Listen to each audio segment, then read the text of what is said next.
ఈ క్లాస్లో మీరు చూడబోతున్నటువంటి ముఖ్యమైన కరెంట్ అఫైర్స్: ఇరాన్ అధ్యక్షుడు రైసీ దుర్మరణము, ప్రపంచంలోనే అతి పొడవైన స్ట్రైట్ రోడ్గా గిన్నిస్ రికార్డు, తైవాన్ అధ్యక్షుడిగా లై, అలాగే దుబాయ్ కొత్త వీసా బ్లూ రెసిడెన్సీ, ప్రపంచ హైడ్రోజన్ సదస్సు 2024, చంద్రకాంత్ సతీజాకు గ్లోబల్ ఎక్సలెన్స్ అవార్డు, పచ్చి ఆవు పాలతో బర్డ్ ఫ్లూ, వృషణాల్లోనూ మైక్రో ప్లాస్టిక్.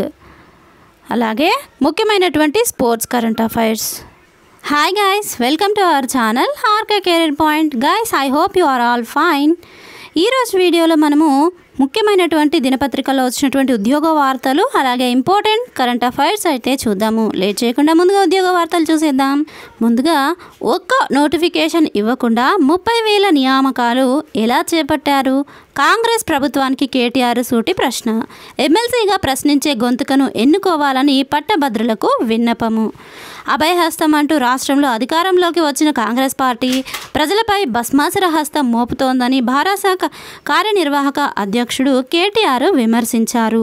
ఒక్క నోటిఫికేషన్ కూడా ఇవ్వకుండా 30,000 నియామకాలు ఎలా చేపట్టిందో చెప్పాలని, పోటీ పరీక్షలకు ఎలాంటి రుసుము ఉండబోదని ఎన్నికలకు ముందు హామీ ఇచ్చి ఇప్పుడు రెండింతలు వసూలు చేస్తున్నారని విమర్శించారు. నల్గొండ, వరంగల్, ఖమ్మం పట్టభద్రుల ఎమ్మెల్సీ స్థానానికి ఉప ఎన్నిక ప్రచారంలో భాగంగా కొత్తగూడెం, ఇల్లందు, ఖమ్మంలలో సోమవారం నిర్వహించిన సమావేశంలో ఆయన ఈ విధంగా మాట్లాడారు. ఇక దేశంలోనే అత్యధికంగా రాష్ట్రంలో 2 లక్షల ప్రభుత్వ ఉద్యోగాలు ఇచ్చామని, ప్రైవేట్ రంగంలో 24 లక్షల మందికి ఉపాధి అవకాశాలు కల్పించామని వివరించారు. 2014లో రాష్ట్రం నుంచి ఐటీ ఎగుమతుల విలువ 57,000 కోట్లు ఉంటే భారత సర్కారు దిగిపోయే నాటికి 2.41 లక్షల కోట్లకు చేరాయని గుర్తు చేశారు. ప్రస్తుతము ఆ యొక్క ఐటీ దిగుమతుల స్థాయి మొత్తం పడిపోయిందంటూ కూడా ఇక్కడ విమర్శించడం అయితే మనము చూడవచ్చు. ఇక నెక్స్ట్ టెట్ ఎగ్జామ్కి సంబంధించినటువంటి అప్డేట్ చూద్దామండి. టెట్ ఇంగ్లీష్ కాస్త కఠినము. తొలి రోజు పరీక్షకు 77% మంది హాజరు. టెట్ పరీక్షలు సోమవారం నుంచి ప్రారంభమయ్యాయి. తొలి రోజు పేపర్ 2 గణితము, సైన్స్ పేపర్లను ఆన్లైన్లో ఉదయము, మధ్యాహ్నము 2 సెషన్లలో నిర్వహించారు. 34,436 మందికి గాను 26,796 మంది హాజరయ్యారు. ఇంగ్లీష్ ప్రశ్నలు కాస్త కఠినంగా రావడంతో అభ్యర్థులు ఇబ్బంది పడ్డారు.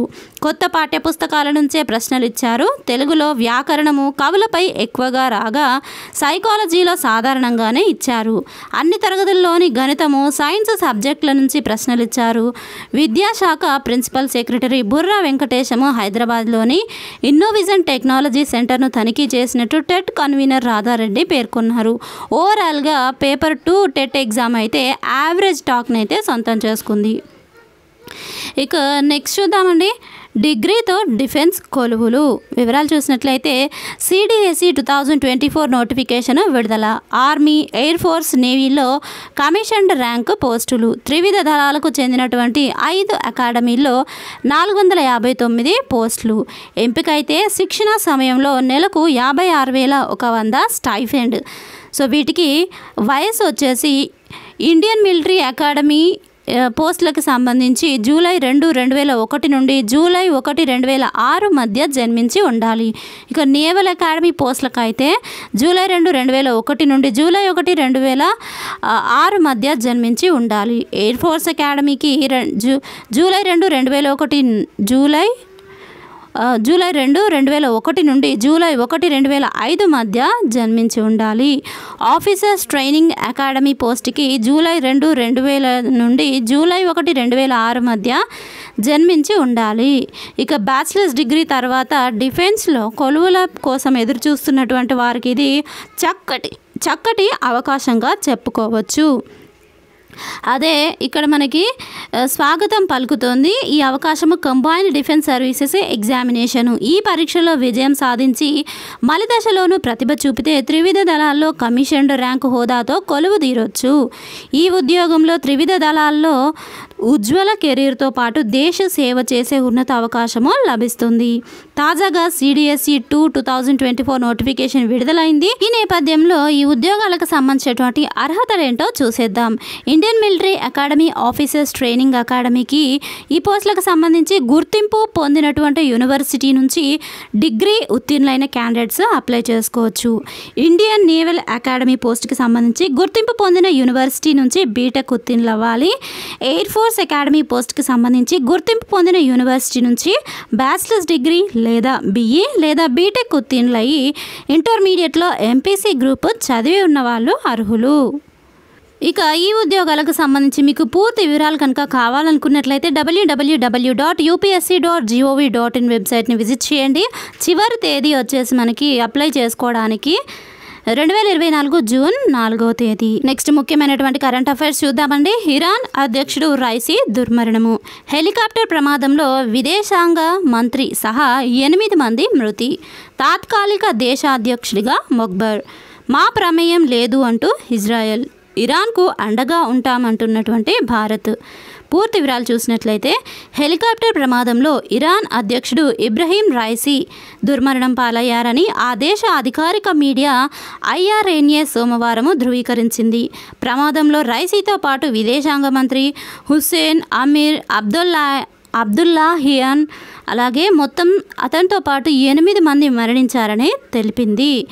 సో దుర్ఘటనలో ఏ ఒక్కరు కూడా ప్రాణాలతో లేనట్లు వివరించడం అయితే ఇక్కడ చూడవచ్చు. ఇక నెక్స్ట్ ముఖ్యమైనటువంటి కరెంట్ అఫైర్స్ బిట్ చూద్దామండి. ప్రపంచంలోనే అతి పొడవైనటువంటి స్ట్రైట్ రోడ్గా గిన్నిస్ రికార్డు. సౌదీ అరేబియాలోని రమ్ అల్ ఖాలీ ఎడారి గుండా వెళ్తున్నటువంటి 256 కిలోమీటర్ల స్ట్రైట్ రోడ్డు ప్రపంచంలోనే అతి పొడవైన స్ట్రైట్ రోడ్డుగా గిన్నిస్ రికార్డు నమోదు చేసుకుంది. ఈ హైవేను 10 కింగ్ పత్ కోసము ప్రైవేట్ రహదారిగా నిర్మించారు. ఈ రోడ్డు ఎడారి మధ్యలో ఎలాంటి మలుపులు లేకుండా ఉంటుంది. ఈ హైవే 10 చమురు గ్యాస్ నిల్వలకు ప్రసిద్ధి చెందినటువంటి నగరము హరత్ నుంచి యునైటెడ్ అరబ్ ఎమిరేట్స్ సరిహద్దుకు సమీపంలో ఉన్నటువంటి అల్బాతా వరకు ఉంది. గతంలో ఈ రికార్డును పశ్చిమ దక్షిణ ఆస్ట్రేలియాలను కలిపే 146 కిలోమీటర్ల ఐర్ హైవే పేరిట ఉండగా ప్రస్తుతము సౌదీ అరేబియాలోని అతిపెద్ద ఎడారిలో ఉన్న ఈ హైవే 10 రికార్డుల్లోకి ఎక్కింది. గిన్నిస్ వరల్డ్ రికార్డ్స్ ప్రకారం ఇది ఎలాంటి మలుపులు వంపులు లేకుండా సూపర్ స్ట్రైట్గా ఉందని దీనిపై సుమారు 2 గంటల పాటు ప్రయాణించవచ్చని పేర్కొంది. ఇక next important current affairs bits చూద్దాము. తైవాన్ అధ్యక్షుడిగా లై. వివరాలు చూసినట్లయితే తైవాన్ నూతన అధ్యక్షుడిగా లై చింగ్ తే సోమవారం బాధ్యతలు చేపట్టారు. గత 4 ఏళ్ల పాటు తైవాన్ ఉపాధ్యక్షుడిగా పనిచేసిన ఆయన సై ఇంగ్ వెన్ నుంచి అధ్యక్ష బాధ్యతలు స్వీకరించారు. జపాన్ వలస రాజ్య కాలంలో సెంట్రల్ తైపీలో నిర్మించినటువంటి అధ్యక్ష కార్యాలయంలో లై ప్రమాణ స్వీకారం చేశారు. తైవాన్ను ఆక్రమించుకునేందుకు ప్రయత్నిస్తున్నటువంటి చైనాను నిలువరించడము ఆయన ముందున్నటువంటి ప్రధాన సవాళ్లలో ఒకటి. తైవాన్ సార్వభౌమాధికార దేశంగా కొనసాగడంపై ఆగ్రహంతో రగిలిపోతున్న చైనా లైని వేర్పాటివాదిగా పరిగణిస్తుంది. కానీ తైవాన్ అధ్యక్షుడిగా లై తన తొలి ప్రసంగంలోనే చైనా పట్ల సుహృద్భావాన్ని వ్యక్తం చేశారు. ఇక నెక్స్ట్ చూద్దాము. దుబాయ్ కొత్త వీసా బ్లూ రెసిడెన్సీ. వివరాలు చూద్దాము. పర్యావరణ పరిరక్షణ సుస్థిరతను ప్రోత్సహించే ప్రయత్నంలో భాగంగా యునైటెడ్ అరబ్ ఎమిరేట్స్ ప్రభుత్వము పర్యావరణ పరిరక్షణకు కృషి చేసే వ్యక్తులకు సుదీర్ఘకాల రెసిడెన్సీ వీసాను తీసుకురానుంది. ఇటీవల జరిగినటువంటి కేబినెట్ సమావేశంలో బ్లూ రెసిడెన్సీ వీసాల జారీకి ఆమోదం తెలిపినట్లు UAE ప్రధానమంత్రి షేక్ మహమ్మద్ బిన్ రషీద్ వెల్లడించారు. 10 ఏళ్ల పాటు UAEలో నివాసం ఉండేందుకు వీలుగా ఈ ప్రత్యేక బ్లూ వీసాలను ఇవ్వనున్నారు. పర్యావరణాన్ని పరిరక్షించేలా పలు రంగాల్లో అసాధారణ కృషి చేస్తున్న వ్యక్తులకు వీటిని జారీ చేస్తారు. ఇక నెక్స్ట్ ఇంపార్టెంట్ బిట్ చూద్దాము. ప్రపంచ హైడ్రోజన్ సదస్సు 2024. దీనికి సంబంధించి పోటీ పరీక్షల్లో క్వశ్చన్ వచ్చేటువంటి అవకాశం ఖచ్చితంగా ఉంటుంది, నోట్ చేసుకోండి. ప్రపంచ హైడ్రోజన్ సదస్సును ప్రపంచవ్యాప్తంగా గ్రీన్ హైడ్రోజన్తో పర్యావరణంలో కార్బన్ ఉద్గారాలను తగ్గించడానికి అవసరమైనటువంటి నిర్ణయాలు తీసుకోవడానికి ఈ ప్రపంచ దేశాల ప్రతినిధులు సమావేశమయ్యే ప్రతిష్టాత్మక కార్యక్రమము. ప్రపంచవ్యాప్తంగా 15,000 మంది ప్రతినిధులు ఈ శిఖరాగ్ర సమావేశానికి హాజరయ్యారు. నెదర్లాండ్స్లోని రోటర్డామ్లో మే 13 నుంచి 15 వరకు వరల్డ్ హైడ్రోజన్ సమ్మిట్ 2024 జరిగింది. ఇందులో భారత ప్రభుత్వము గ్రీన్ హైడ్రోజన్ పాలసీకి సంబంధించి సొంత పెవిలియన్ను ఏర్పాటు చేసింది. ఈ సదస్సులో అతిపెద్ద పెవిలియన్లలో ఇది ఒకటి. భారతదేశం తరపున నూతన పునరుత్పాదక ఇంధన మంత్రిత్వ శాఖ, సైన్స్ అండ్ టెక్నాలజీ విభాగము, రైల్వే మంత్రిత్వ శాఖ, పెట్రోలియం, సహజ వాయువు మంత్రిత్వ శాఖ, ప్రైవేట్ రంగ సంస్థలు పాల్గొన్నాయి. ఇక నెక్స్ట్ కరెంట్ అఫైర్స్ చూద్దాము. చంద్రకాంత్ సతీజాకు గ్లోబల్ ఎక్సలెన్స్ అవార్డు. ప్రముఖ విద్యావేత్త, చంద్ర అడ్మిషన్ కన్సల్టెన్స్ వ్యవస్థాపకుడు చంద్రకాంత్ సతీజా విద్యారంగంలో చేసిన విశేష కృషికి గాను గ్లోబల్ ఎక్సలెన్స్ అవార్డు 2024ను అందుకున్నారు. Brand empower private company limited ప్రతి ఏటా ఈ ప్రతిష్టాత్మకమైన అవార్డును పారిశ్రామికవేత్తలు, ఆవిష్కర్తలు, వివిధ రంగాల నిపుణులు వారి రంగాల్లో చేసిన విశేష కృషికి గాను ప్రదానము చేస్తుంది. ఇక నెక్స్ట్ ఇంపార్టెంట్ బిట్స్ చూద్దాము. పచ్చి ఆవు పాలతో బర్డ్ ఫ్లూ వైరస్ సోకిన ఆవుల పచ్చి పాలను తాగితే అలాగే మనుషులకు కూడా ఆ వైరస్ సోకే ప్రమాదం ఉన్నదని ఈ మేరకు అట్లాంటాలోని centers for disease control and prevention పరిశోధకులు తెలిపారు. వైరస్ సోకిన ఇలాంటి జంతువుల పాలను, పాల పదార్థాలను డైరెక్ట్గా తీసుకోవడం మానుకోవాలని, పాశ్చరైజేషన్ చేశాకే వాటిని వినియోగించాలని సూచించారు. అమెరికాలో 9 రాష్ట్రాల్లోని 49 ఆవుల మందలపై జరిపినటువంటి పరిశోధనల ద్వారా ఈ విషయం వెల్లడైనట్టు వివరించారు. ఇక నెక్స్ట్ ఇంపార్టెంట్ కరెంట్ అఫైర్స్ చూద్దాము. వృషణాల్లోనూ మైక్రో ప్లాస్టిక్. 1 గ్రామ్ కణజాలంలో 329.44 మైక్రోగ్రాముల మేర మైక్రో ప్లాస్టిక్. పురుష సంతానోత్పత్తిపై ప్రభావము. న్యూ మెక్సికో వర్సిటీ అధ్యయనము. వివరాలు చూసినట్లయితే పురుషుడి సంతానోత్పత్తికి కీలకమైన వృషణాల్లోనూ మైక్రోప్లాస్టిక్ రేణువులను గుర్తించినట్టు యూనివర్సిటీ ఆఫ్ న్యూ మెక్సికో పరిశోధకులు తెలిపారు. మగ కుక్కలు, పురుషులపై ఈ అధ్యయనం చేసినట్లు పేర్కొన్నారు. కుక్కలతో పోలిస్తే పురుషుల వృషణాల్లో 3 రెట్లు ఎక్కువగా మైక్రోప్లాస్టిక్ ఉన్నట్లు గుర్తించామన్నారు. మైక్రోప్లాస్టిక్ కారణంగా సంతానోత్పత్తిపై ప్రభావం చూపే ప్రమాదం ఉందని పరిశోధకుడు జియోజంగ్ యు పేర్కొన్నారు. 12 రకాల మైక్రోప్లాస్టిక్ రేణువులను వృషణాల్లో కనుగొన్నామని, ప్లాస్టిక్ వాటర్ బాటిల్స్, బ్యాగ్స్ తయారీకి వాడేటువంటి పాలీఇథైలిన్, పాలీవినైల్ క్లోరైడ్ కూడా ఇందులో ఉన్నట్లు వెల్లడించారు. ఇక దీనికి సంబంధించి పూర్తి వివరాలు పీడిఎఫ్ లింక్ డిస్క్రిప్షన్లో ఉంటుంది, డౌన్లోడ్ చేసుకొని క్లియర్గా చదువుకోండి. ఇక నెక్స్ట్ స్పోర్ట్స్ కరెంట్ అఫైర్స్ అయితే చూద్దామండి. థాయిలాండ్ ఓపెన్ టైటిల్ భారత్ కైవసం. వివరాలు చూసినట్లయితే థాయిలాండ్ ఓపెన్ ఫైనల్లో టైటిల్ను భారత్ కైవసం చేసుకుంది. థాయిలాండ్ ఓపెన్ పురుషుల డబుల్స్ ఈవెంట్ ఫైనల్లో భారత్ స్టార్ షట్లర్ల జోడీ టైటిల్ను ముద్దాడింది. భారత షట్లర్లు సాత్విక్, సాయిరాజ్ చిరాగ్ శెట్టి ద్వయము ఆదివారం థాయిలాండ్ ఓపెన్ ఫైనల్స్లో విజయం సాధించారు. చైనీస్ జోడీ చెన్ బో యంగ్లీ యూతో జరిగినటువంటి థాయిలాండ్ ఓపెన్ ఫైనల్స్లో సాత్విక్ చిరాగ్ జంట 21-15, 21-15 తేడాతో వరుస సెట్లలో అలవోకగా నెగ్గారు.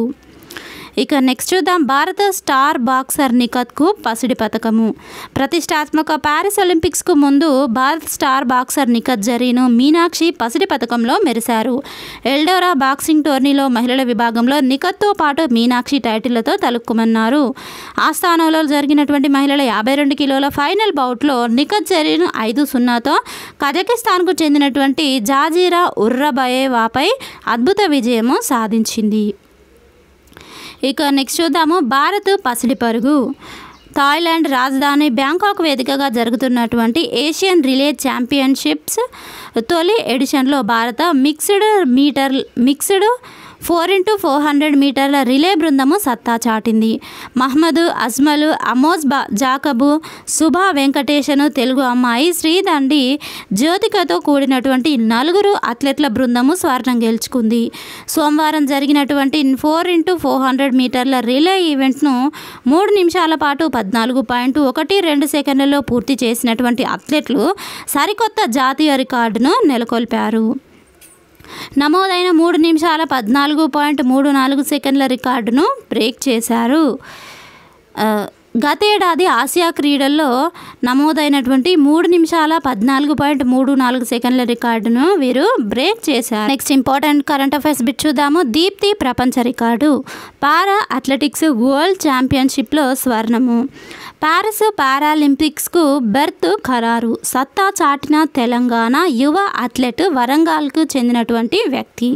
వివరాలు చూసినట్లయితే జపాన్లోని కోబ్ వేదికగా జరుగుతున్నటువంటి ప్రతిష్టాత్మక పారా అథ్లెటిక్స్ ప్రపంచ ఛాంపియన్షిప్లో తెలంగాణలోని వరంగల్కు చెందినటువంటి యువ స్ప్రింటర్ దీప్తి జివాంజీ సంచలనము సృష్టించింది. సోమవారం జరిగిన మహిళల 400 మీటర్ల T20 కేటగిరీలో దీప్తి 55.06 సెకండ్లలోనే పరుగును పూర్తి చేసి స్వర్ణం కైవసం చేసుకోవడంతో పాటు సరికొత్త ప్రపంచ రికార్డును నెలకొల్పింది.